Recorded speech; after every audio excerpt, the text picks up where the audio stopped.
Shadows of intrigue. The funding of the Wagner Group. A shift in the shadows of conflict emerged as the United Kingdom's Ministry of Defence passed doubt on Russia's continued funding of the mysterious Wagner Group. A series of tweets on the platform X unveiled the UK's assessment, speaking of a realistic possibility that Russia's purse strings had tightened.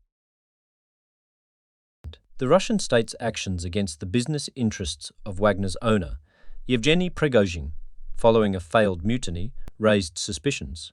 Was the funding now flowing from Belarus instead?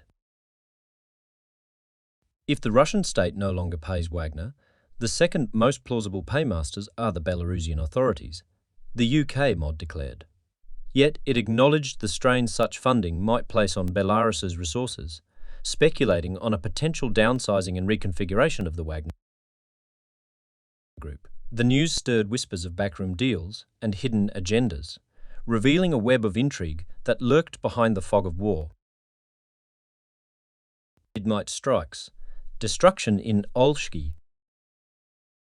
Shortly after midnight in the Russian-occupied town of Oleshki, in Ukraine's southern Kherson region, the night's silence was shattered. 2 ammunition depots were destroyed, and strikes were launched against concentrations of Russian personnel. Vladislav Nazarov, spokesman for the Operational Command South, confirmed the actions on Telegram. Ukraine's efforts to target Russian infrastructure and territory were escalating. The recent destruction of critical road bridges linking occupied Crimea to Russian-controlled areas had set a precedent, and now the missiles were targeting Oleshki. With reports of Ukrainian missiles being shot down in the Black Sea, the conflict continued to intensify, leaving destruction and uncertainty in its wake. Drone wars, interceptions over Belgorod and Kursk. The skies over the western border regions of Belgorod and Kursk were once again the stage for a cat-and-mouse game of drone warfare. On Sunday, Russia's Ministry of Defence reported intercepting 3 Ukrainian drone attacks. The first in the pre-dawn hours over Belgorod was thwarted with decisive action.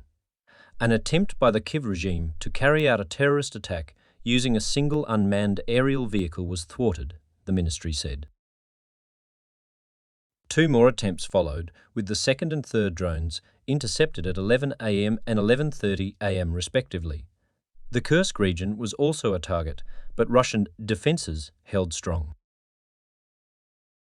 No casualties or damage were reported, but the continued drone attacks were a stark reminder of the ongoing technological battle.